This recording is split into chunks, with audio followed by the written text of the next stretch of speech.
मैं हूं सर अलीम और आप देख रहे हैं मेरा YouTube चैनल। अगर आपने अभी तक चैनल को सब्सक्राइब नहीं किया है तो स्क्रीन पर मौजूद इस रेड बटन को प्रेस कर दीजिए। इसके साथ साथ बेल आइकन को प्रेस कर दीजिए so that you may watch more videos. Professor साहब क्लास में दाखिल हुए तो उनके हाथ में एक शीशे की बोतल थी। उन्होंने उसे डेस्क पर रखा और उसे टेबल टेनिस की गेंदों से भर दिया।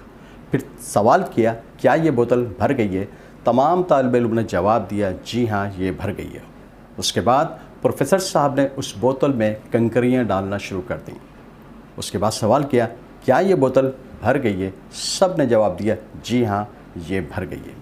उसके बाद प्रोफेसर साहब ने रेत निकाली और बोतल को आहिस्ता आहिस्ता हिलाते और उस बोतल को उस रेत से भर दिया।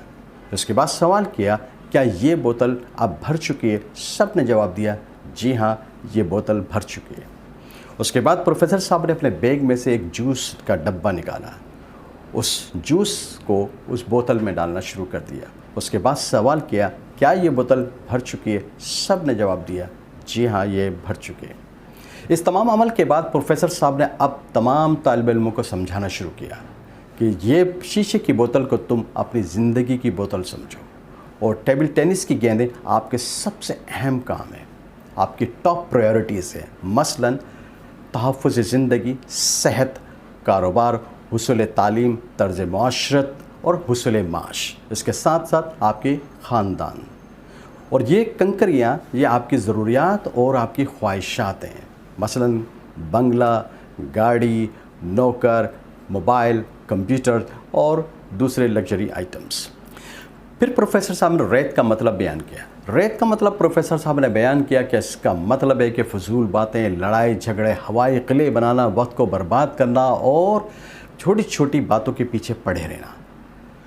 प्रोफेसर साहब ने कहा कि अगर तुम इस खाली बोतल को सिर्फ रेत से भर देते तो इसमें टेबल टेनिस की गेंदें और कंकरियां नहीं डाल सकते थे, और अगर इसको कंकरियों से भर देते तो सिर्फ इसमें रेत डाल सकते थे।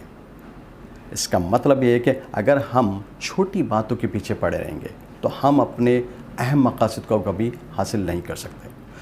प्रोफेसर साहब ने कहा कि यही तरीक़ा हमारी ज़िंदगी पर लागू होता है। अगर हम फजूल बातें, बेमकसद बातें, लड़ाई झगड़े और वक्त को बर्बाद करने में अपनी ज़िंदगी गुजार देंगे तो कभी भी अपने अहम मकासद हासिल नहीं कर सकते। फ़ैसला आपने करना है कि आप अपनी ज़िंदगी को किस तरह से गुजारना चाहते हैं।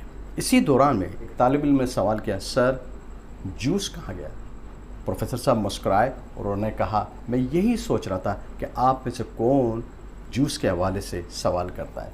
उन्होंने कहा कि हम कितने ही मसरूफ़ क्यों ना हों, कितनी ही कामयाबियां समेट रहे हों, अगर ख़ानदान और दोस्तों के रिश्तों की मिठास कायम रहनी चाहिए। हम हुसूल माश में इस कदर मसरूफ़ हो जाते हैं कि अपने ख़ानदान के लोगों को और अपने दोस्तों को भूल जाते हैं, और अगर कोई शख्स हमसे शिकवा करे ना मिलने का तो हम उसे मसरूफ़ होने का उज़्र पेश करते हैं। लिहाजा हमें अपने रिश्तेदारों और अपने दोस्तों और अपने ख़ानदान के रिश्तों की मिठास को कायम रखना चाहिए और इस बात को कभी भी नहीं भूलना चाहिए। मौत की आखिरी हिचकी को ज़रा गौर से सुन, मौत की आखिरी हिचकी को ज़रा गौर से सुन, ज़िंदगी भर का खुलासा इसी आवाज़ में। Thank you so much. अगर वीडियो पसंद आई है तो इसको लाइक कीजिए, शेयर कीजिए।